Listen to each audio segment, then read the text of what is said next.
sparking people's ability to know that they can create things immediately through improv, and that improv is such a healthy way to play and such a healthy thing that you can do. And that's really been my thrust for the last little bit, is encouraging people to improvise. Ese hombre holding up the bottle. Look a little closer, cigar and Moscato. An actor in improv coming from Chicago. Auto, make way for Paul Vato. Welcome to Paul Vato Presents, where my guest is Lincoln Hope. Hello. A very talented actor. He's an improviser, voiceover artist, and improv teacher extraordinaire. And I think all true things, and it's not just about because you have to say yes and, but I think all those things are true. Lincoln, welcome. So good to be here, Paul. Great to see you on the screen and everything. This is wonderful. Thank you. It certainly is. I'm really enjoying recording the shows here on Fireside, which is, I think, an amazing platform. Because everything is recorded, it's here, it's saved. I can download it and then re-upload it. We can simulcast. I think right now we're simulcasting to YouTube and to Twitch. You can also do it to Facebook and LinkedIn if you have a streaming key and whatnot. So thank you for taking the time to do this. And I did interview your partner in crime, Eric Artel, as well already. We can probably talk a little bit about that and Improv Wizards and your history in improv and all that, because I met you guys on Clubhouse, and you guys are two, I think, of the top improv instructors and teachers. But you have, of course, your own acting careers, and this is about you, not Eric. So welcome, buddy. So good to be here. And I love talking about improv. I love talking about acting. So all these great things. So very exciting for me. Wonderful. Where should we start? Should we start way at the beginning? Your history, where you're from. Maybe we can touch on that. I always like to find out if, your parents had anything to do with how talented you are, or, was it just support? Was there no support? Are they in the arts? Are they actors or things like that? So if we could just touch base a little bit on that and then catch us up to, what you're doing and where you're performing and where people can see you and things like that. So the floor is yours. Yeah, my dad is from Germany.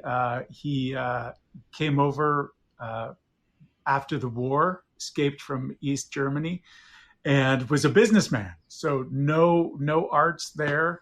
And my mom was a dancer, and other than that, I kind of found my own way to the arts through them just creating a really, I think, a good open home environment where we were allowed to try things and we were allowed to kind of find what we liked. And so I was kind of the first one in my family who went off into acting and music.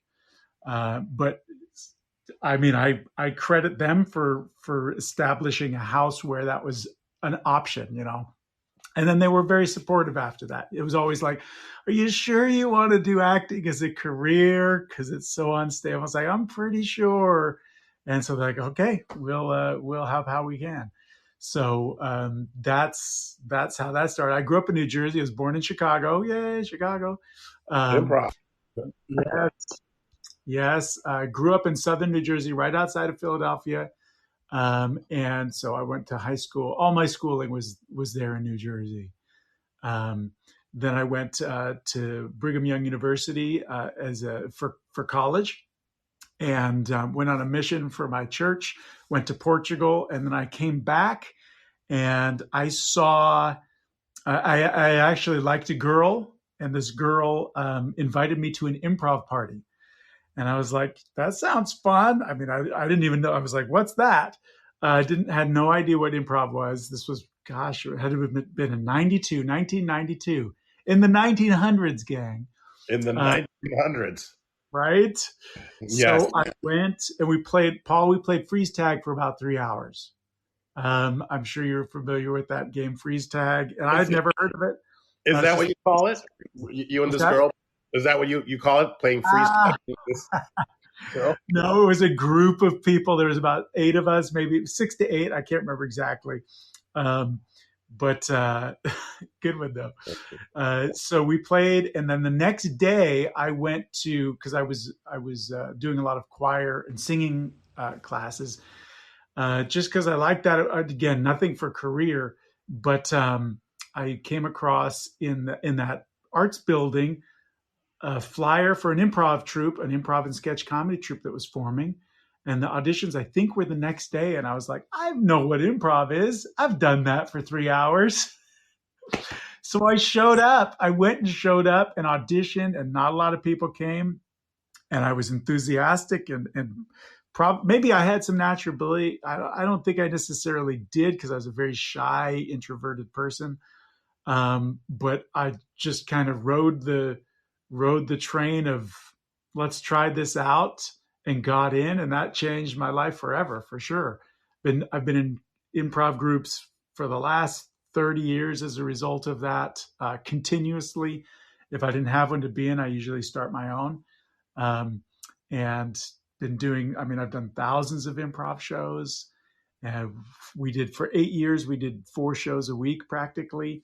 And then, of course, all the other shows. So lots of improv. The improv is what got me into acting.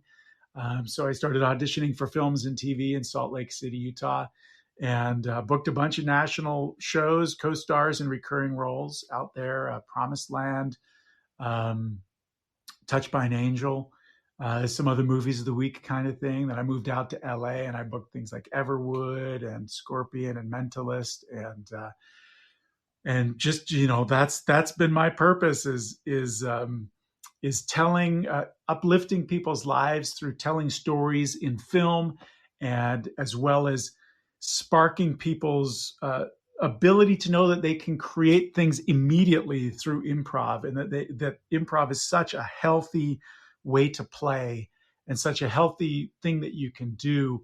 And that's really been my thrust for the last little bit, is encouraging people to improvise.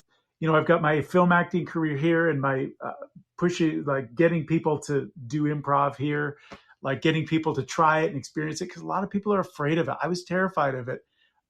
After I learned what it was, after I got up on stage, it was like, oh my gosh, I have to get up on stage, and I was already in the troupe. It's like, I have to get up on stage and make stuff up, like these games that we've been playing, but now there's an audience. Like, that terrified me.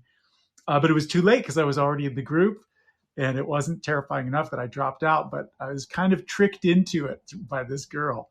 So I understand that a large percentage of people are afraid to jump into that. And I really like helping people ease themselves into improv, or people who are stuck with their improv, people who haven't progressed for the last 10 years. And as you know, Paul, it's possible to kind of do the same either in your acting or in improv or in any creative art. You can hit a plateau and not move on from that plateau. And it can be really important to kind of figure out what's holding you at a plateau, or what the plateau is, and move on from that. So I really enjoy sharing with people ways that they can jump out of that and really stay healthy through doing creative activities like visualization and improvisation, that kind of thing. That's amazing. Well, I hope after that litany of TV roles and movie roles that you mentioned, that maybe your parents will one day go like, well, maybe the acting is for him. Yeah, they've been very supportive all the way. My father passed away a few years ago, but I'd already done so many roles that he was so proud of. I play, because of my face, and I do German accents as well, and several different kinds, as well as being able to speak some German. I play German soldiers, German scientists, German engineers all the time.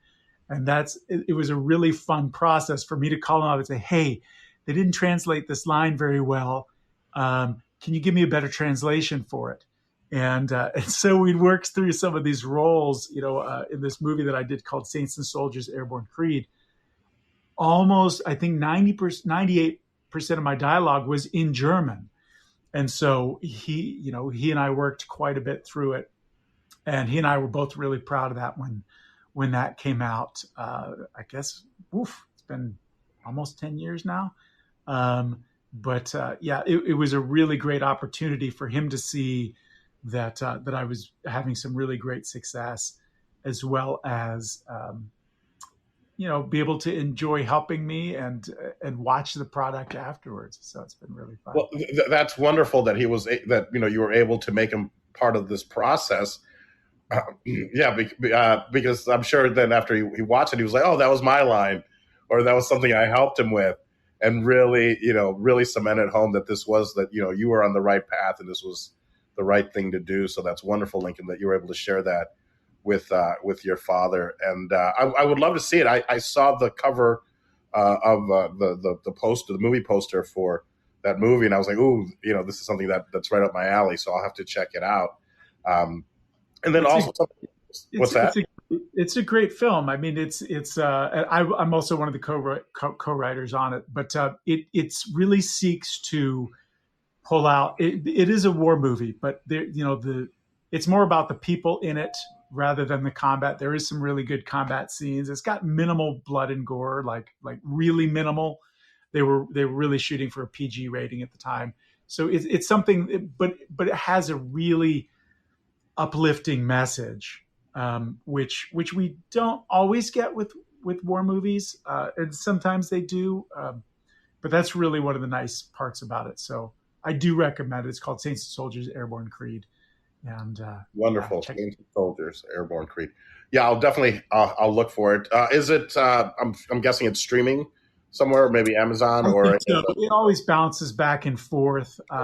Yeah, the box office it did okay, but then it really it sold out of DVDs in the first 3 months. Like Walmart carried it immediately because it did well enough, and then overseas it sold extremely well. So it's got to be, they bounce around on streaming platforms. I'm pretty sure it's either on Amazon Prime or on Netflix right now, but they do those in little bursts. Wonderful. And you mentioned something else which I thought was pretty enlightening and funny, that your first experience with improv after the freeze tag, and you thought yourself already an expert after 3 hours of freeze tag, was that you showed up. And I think a lot of times it's just showing up. You were enthusiastic, you showed up, and then somehow you wound up on the team without even realizing that, hey, I'm going to have to be on stage at one point. So that's amazing. I think that's something that people should take away from that it's sometimes just showing up, especially as actors. It's incredible to hear that sometimes, you get an audition and you don't even submit, especially now that you can do it from home. It's like, wait, how's that happening?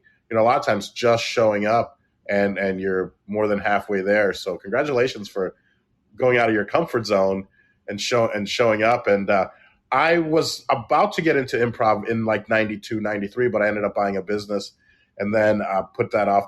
Well, I was going to get into stand-up. I didn't know the difference. So finally in 97 is when I started driving into Chicago, because I'm from the Chicagoland area, which must be why we're great improvisers, because we're from Chicago, the mecca of improvisational comedy.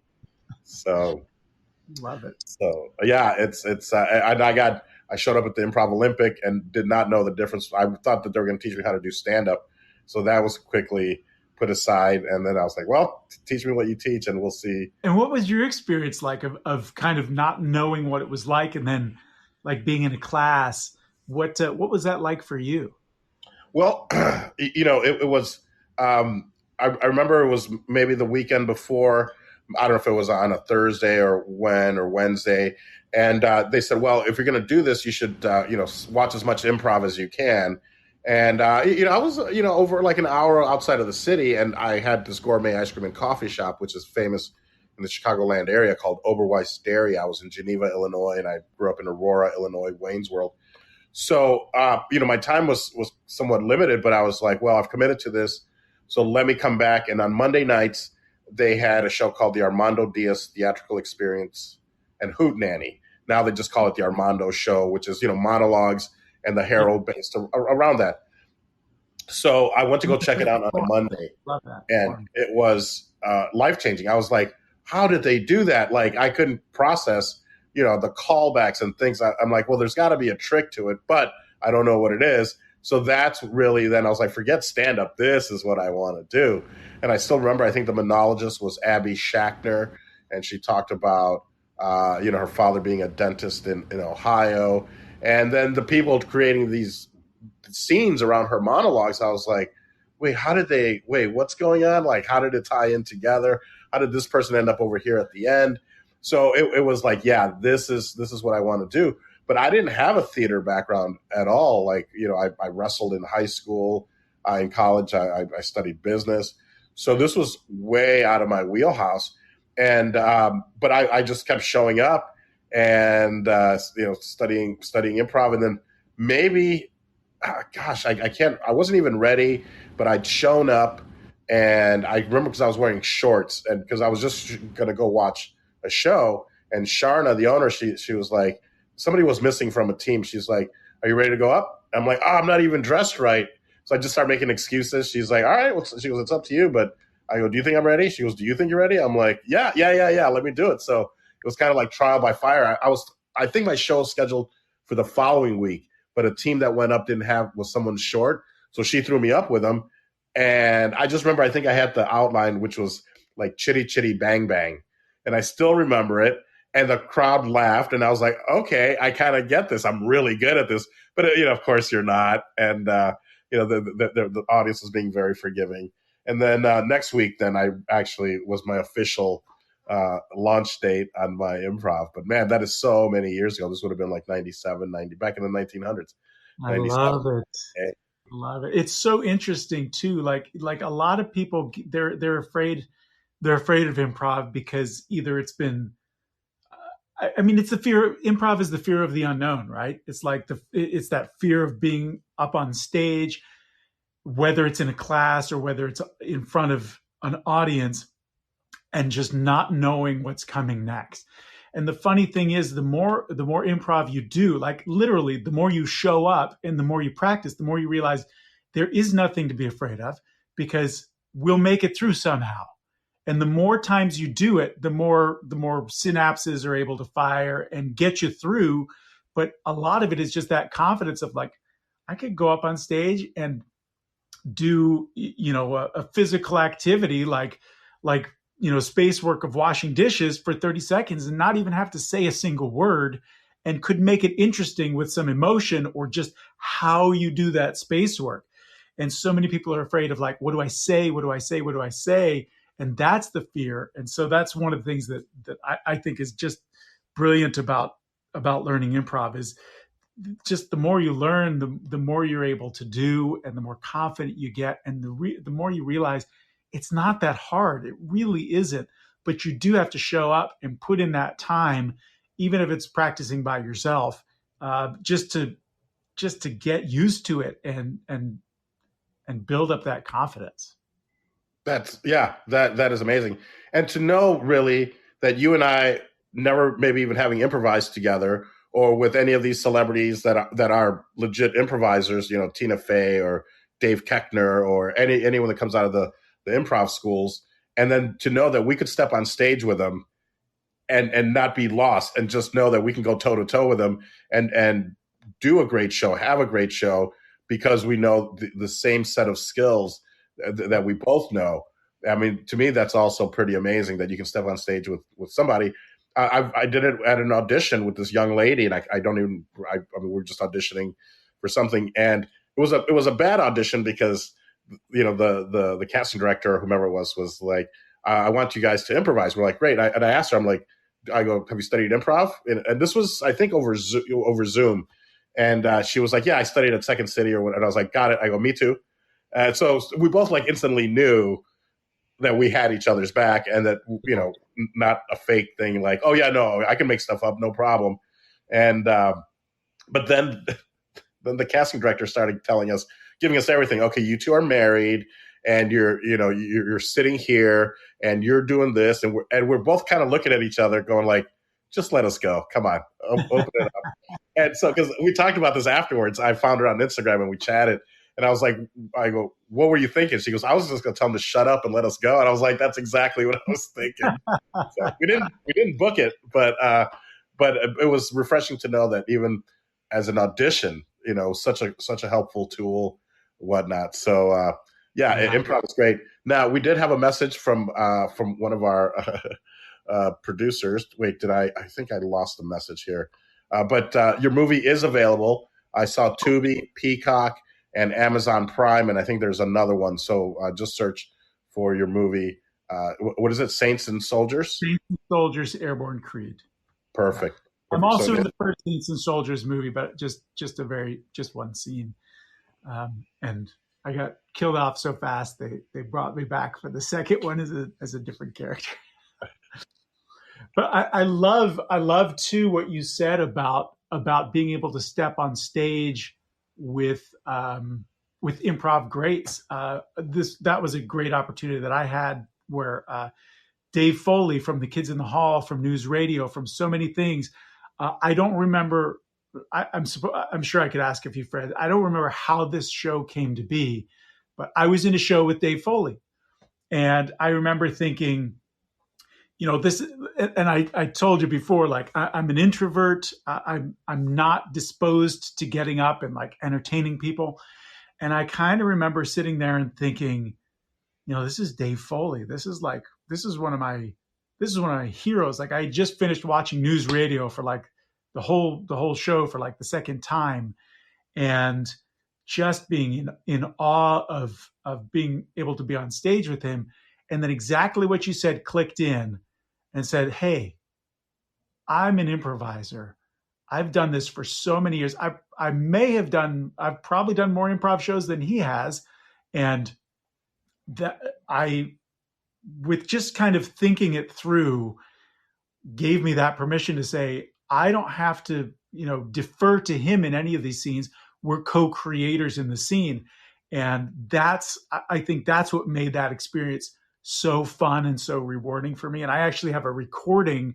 I think it's on my YouTube page of one of the scenes that we did together where, I may have even been a little overbearing, but it was kind of one of those things where it's like, I'm just going to do a scene the way I would normally do a scene. And he was great. Like he was able to go with every twist and turn, and then he would throw something at me and I was able to go with it. And it really, really reinforced exactly what you were just saying of when you're experienced and you're trained, and maybe even more than anything, when you've got that confidence, you really can hold your own with any of these greats. And I've come to note too that when there were several times I've played with some other pretty big improvisers earlier in my career where I was deferring to them, and was that a good choice?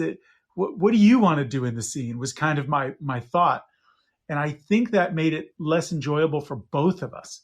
Mm-hmm. And when I just learned, working with Dave in that show, that if I'm just do my thing and I throw out those bold choices and I take his bold choices when he made them and just went with that and just did the improv, just yes-anded, and there was no deferment of, well, you're a bigger star than I am. It was so much more entertaining for probably for him and certainly for me and for the audience as well. So that was a great experience for me. That's such a great example. When was this? How long ago was this? Maybe 10 years. Maybe 10 years ago. I can't remember how long after. The video is up on my YouTube, and my YouTube channel is just my name, Lincoln Hope with 2 P's. Wonderful. Please find that. So it's up there. But again, yeah, it's probably been 10, 15 years. It's been quite some time. I've grown a lot as an improviser since then, but even at that point, it's funny to note that I had to go through that stage of thinking, what do I do? Do I defer to him? Do I just go for it? And it was a great experience for me to just go for it. Amazing. And did you see that they have a new sketch show, The Kids in the Hall, like 2022? I watched the first episode last week. Yes, it is crazy. Have you watched any of it? No, I just saw it yesterday. I saw it on Amazon Prime, and of course, I watched a couple of World War II things. So, yeah, I'm gonna have to go check it out because I saw that and I was like, wait a minute, I was like, wait, why do they look different? I'm like, oh, because this is from this year. It just came out. So I'll have to go check it out. It was always edgy, but I'm telling you, it says nudity in the warnings at the beginning, and you get to see a few of the cast members full on for quite a bit of time, which I was very surprised by. So just warning there. Thank, If that's your thing, there you go. thank you. Right. Thank you. But for me, I was like, whoa. And in its own way, it was hilarious, but maybe maybe too much at the time for me. But good for them, right? I mean, they've all got to do a bunch of other things, but yeah, that was just something that was really nice for me to experience. The Amazing. Working with Dave Foley, not as much the nudity. Understood. Understood. Just That is helpful. All right, I'll have to check it out maybe for the nudity, and that's enough for the copy. Amazing. You touched on, I mean, coming from being a performer, and then when did you start Improv Wizards, and or maybe where did you meet Eric, your partner in Improv Wizards? How did that come about? Yeah, so Eric and I met like 25 years ago. We met, and I introduced him to improv, as he tells the story. I didn't remember introducing him to improv, but I'm always talking about improv. So, but he and I actually came out on our first exploring trip to LA from Utah. We both came out, and he pretty much, when we went back, he packed up and left and went to LA, and I stayed for another few years because he was single and I had a wife and kids already. But we met in an acting class, and just in that Salt Lake City film market. And when I moved out here to LA, I live in LA, and we of course reconnected really quick, and I formed an improv group with Kirby Hayborn, another great friend of mine. We formed that sometime in I think 2003 or something like that. It's been a long time, but we formed that, and then Eric was one of the first people that we called in to join us in the group. And then about 5 or 6 years ago, Eric and I started thinking. I mean, he came first to me with the idea and said, "Look, there's a lot of people who don't live in LA, who don't live in Chicago, who don't live in New York, who don't have either good classes near them or don't have any classes near them." And we started talking about like all the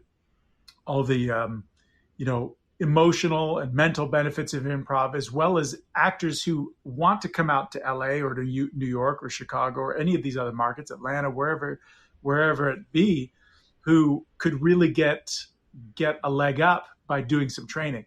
So we started off by doing at first just on-demand online courses only, where we taught all the basics, and then we taught things like how to never go blank on stage, where to go when you can't think of something to say, and how to save a scene that isn't going well, as well as teaching a bunch of games. So we basically created this course and started selling that online, and then we did it before the pandemic. When the pandemic started, it was like, this is perfect for people. So that really helped us to get the word out to people, and because nobody could go to an in-person class, so that was really helpful. And one of the things that we heard so much that applies to pandemic or not,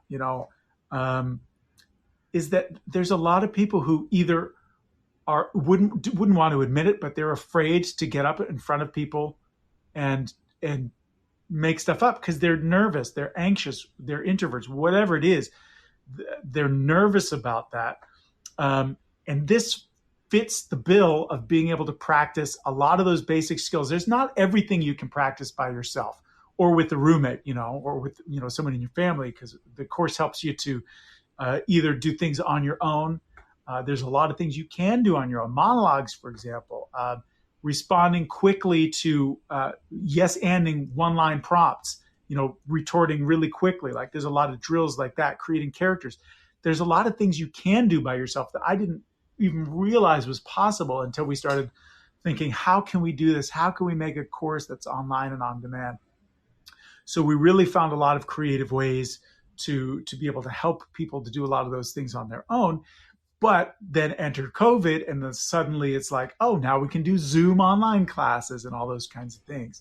So now we do a class which is a hybrid, which is you get an on-demand library, basically delivered one module a month, but then you also get 2 classes a month, and you get replays of the classes. And what we do, so if you join later, you'll have a library of these replays of classes. And what we do in the classes is we give you a lot of these prompts where, for example, like a warm up, like brainstorming warm up, we'll say, okay, everyone's going to brainstorm. And even live in class, we do this. We do it with, the microphones off, where everyone can say, all right, you're going to do a chain brainstorm, which is like a free association. You're going to do a chain brainstorm. You've got 30 seconds. The word is table. And then we go silent, and everyone does it. So even when you're watching the replay of the class, you can play along to most of a lot of the different warm-ups, as well as some of the exercises, and some of the stuff you're just watching other people do scenes, but you get to learn just as if you were in class. So there's that's called our membership masterclass, which has been really, really helping a lot of people so far. So we're really proud of that, because it combines that on demand as well as the in-person Zoom classes. And some people are too nervous to get up on camera and do it. They just watch the other students, and then they ask questions in the chat. So it really is helpful for a lot of those kinds of people who aren't quite to that point. But then it's really great for the people who are like, oh, great, more stage time for me, who want to be on camera. We get to put them up more and work through more of those exercises and stuff. So that's been really, really fun for us. That's amazing. And I take it they can find all this information at improvwizards.com? Improvwizards.com. That's exactly right. Yeah. I think it's such a brilliant idea because it is ever changing and evolving, but there's always the basics. And, even I didn't realize, the importance of practicing improv maybe on your own. You always think that you need someone else. But I like that you guys have developed a way for people to practice this. This is maybe one of the most damaging things that I believed, because no one was teaching otherwise, is that I have to wait until I'm up on stage in a rehearsal or in a class. Now, there are some things that you need to have other people for, but there are things like details and specifics, fanning the flames, advancing and expanding a scene. All these things, details and specifics, you practice that on your own. I do that. I go on walks a lot for exercise, walks and jogs and stuff like that. And so when I'm on the walks, because I teach people to practice on their own, I make sure that I do it myself. And it's amazing, like 5 minutes on your own can be more powerful or more intense training of doing a 5-minute practice on specifics and details than you would get in a 3-hour class, because you're only up on stage for, maybe 10, 15 minutes of the class if you're in a 16-minute class. But the beauty is that you can practice all these little muscles like specifics or emotions on your own. Then when you go into class, or when you go into your group, or when you go into your show, you are so much stronger. Like those muscles of details and specifics, those muscles of using your emotions, those muscles of being able to respond quickly to a prompt have all been exercised in a way that lets you focus on what the teacher is walking you through at the time. So you're less nervous, you're more confident, and you're able to focus on the improv that your teacher is giving you.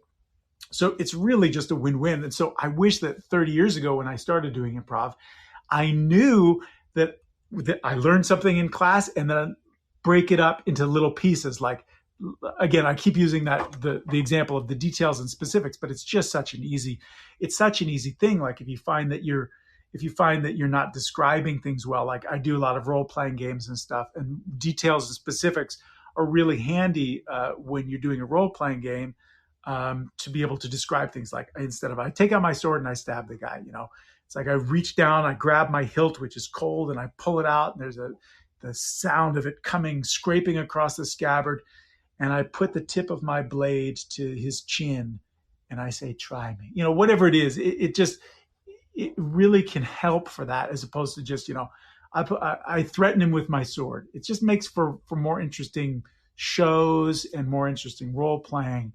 But you really can practice so many skills like that. In fact, most skills of improv you can practice on their own, and then you're better when you put them back together and you're up on stage doing it with people. So for me, that was the biggest revelation I had between starting Improv Wizards with Eric and COVID, just realizing there's so many things that I can practice on my own, and seeing myself get better at doing them just by practicing them on my own like that. It's been really fun. Amazing, amazing. And not to mention also then the proliferation of social audio, Clubhouse, because I know you guys are doing great things on Clubhouse. And sure, you might use it somewhat as a funnel to get people to your program, but the things that you're doing, and I think even before you had your master class, or mastermind, you were already doing it on Clubhouse. So you're giving away all this amazing information. And sure, it's early, but early bird gets the worm, whatnot. But it's great to see you guys using social audio to do that. And I'm sure that with COVID and everything, I mean, really, I think exploded the acting, the improv scene, because we couldn't do anything. We had to be on social audio. And so you guys were making some major contributions to that. And it's so great for people. So I teach on there every Saturday and Sunday, and it's early, like you said. But it's great for some people who just are terrified to turn on their camera, and they've found that I can turn on my microphone. I can do a scene without being seen, and it just helps them like think, okay, now I can do scenes without being seen.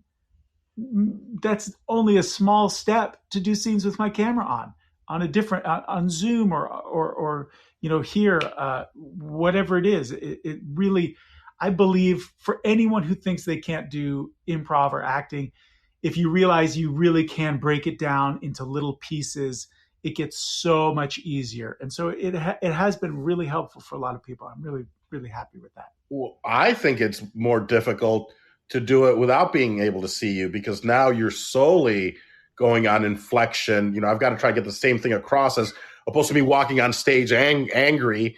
Now it's got to come across as with my voice.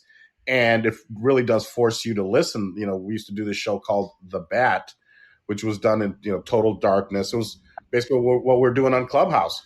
So I like the social audio aspect.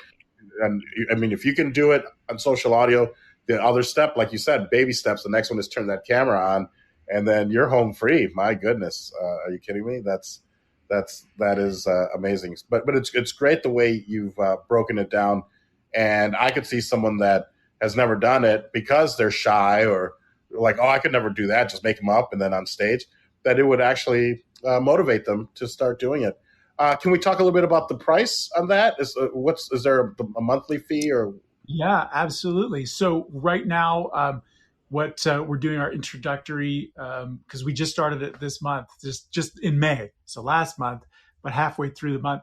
So it's $39 for the membership, and that includes you get 2 modules right away from our flagship course, Becoming Improv Wizard, and then a new module each month. And these are about 10 to 20 minute instructional modules, plus play along videos where we give you a prompt and then you respond. It's like a virtual scene partner where you do get to practice some of those things alone. And then we've got the 2 classes a month that are also included with that, which are on Zoom, as well as being able to go back if you miss and watch those classes. So even if you're not able to make all the times, you still get to get the instruction as well as play along with quite a bit of the stuff. So yeah, right now it's just $39, and it's a steal.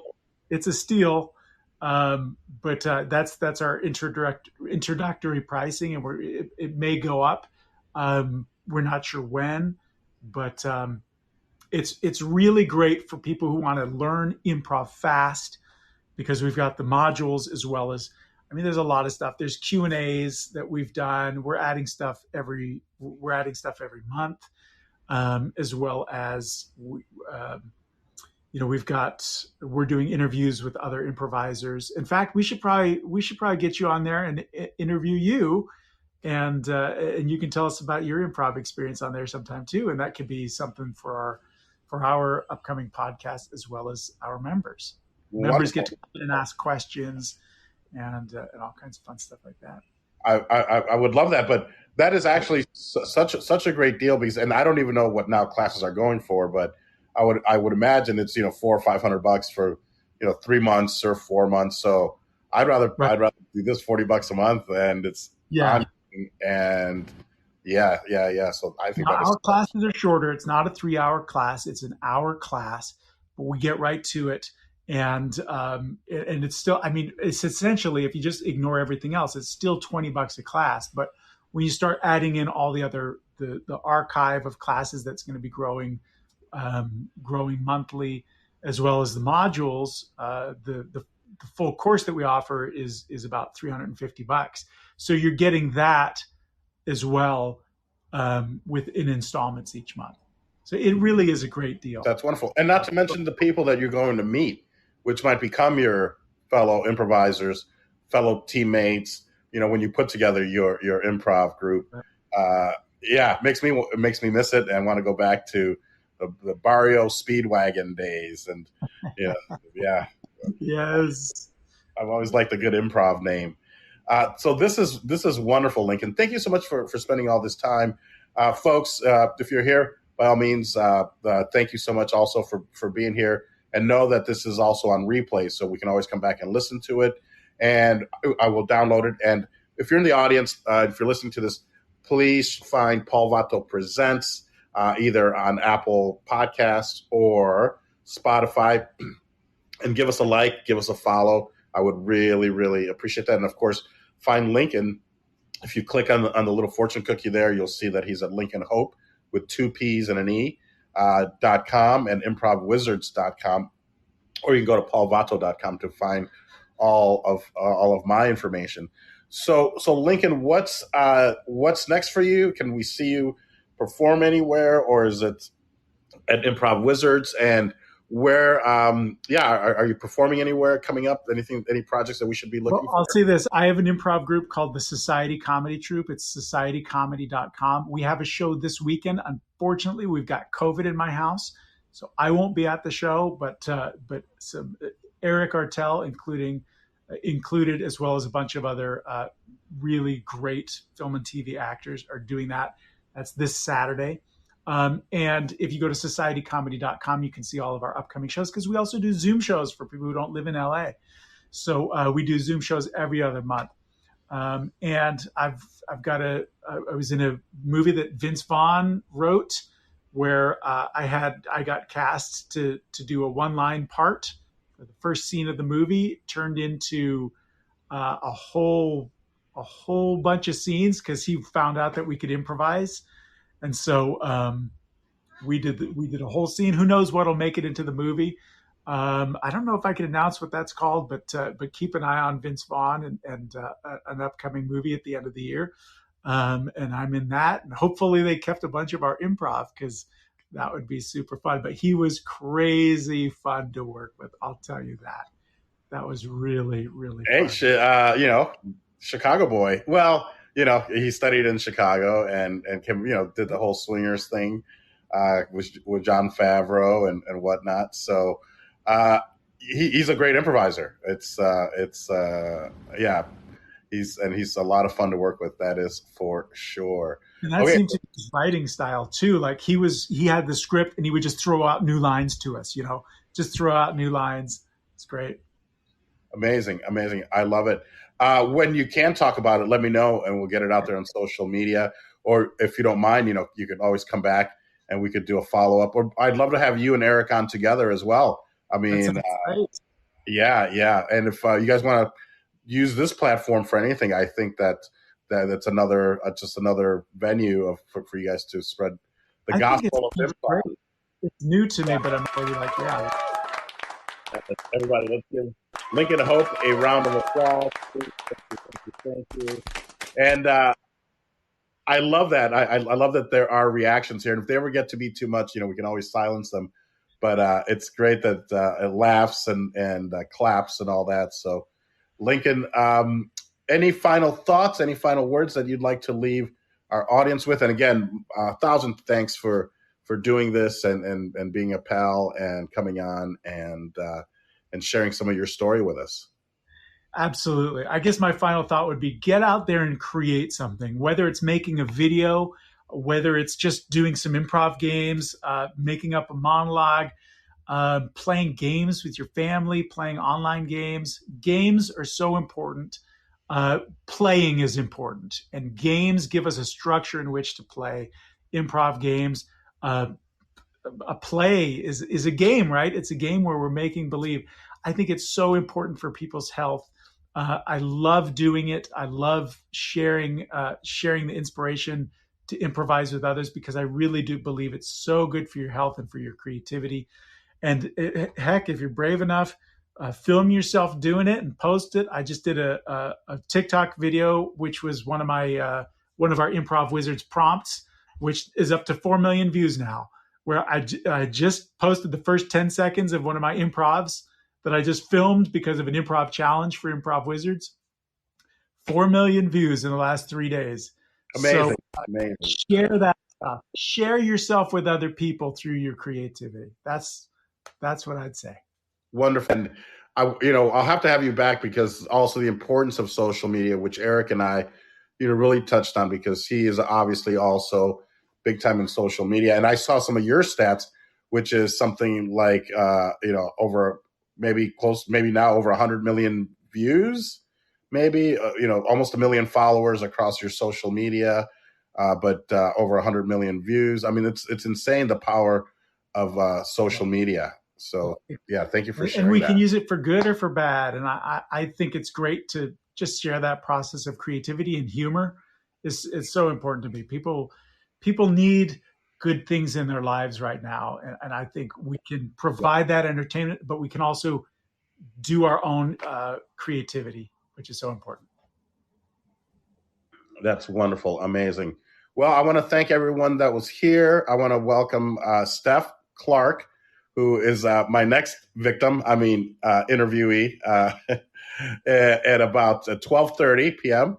I will be chatting with Steph, who just popped into the audience. But Chris, thank you for help with the behind the scenes, adding where we could find LincolnHope.com and ImprovWizards.com and Society. Was it comedy? SocietyComedy.com. So thank you, Chris, for all your help. And Jonathan, thank you for being here. And Jimmy and Patrick and everyone. So Lincoln, my friend, thank you again so much for being here. And I look forward to doing this again. And it's wonderful to not just, hear you on Clubhouse, but to be able to see you face to face, almost IRL. And I really hope that we get to work together in the future, because it would be an honor and a pleasure for me to get to work. Me too, Paul. I agree with everything you just said. So true. Great to talk to you, and best of luck, and let's work together soon. I can't wait. Thank you, my friend. And there it is. All right. Thank you, my friend. Have a great day. Thanks, you too. Bye, everybody. Viene ese hombre holding up the bottle. Look a little closer, cigar and Moscato. An actor in improv coming from Chicago. Outdoor, make way for Paul Vato.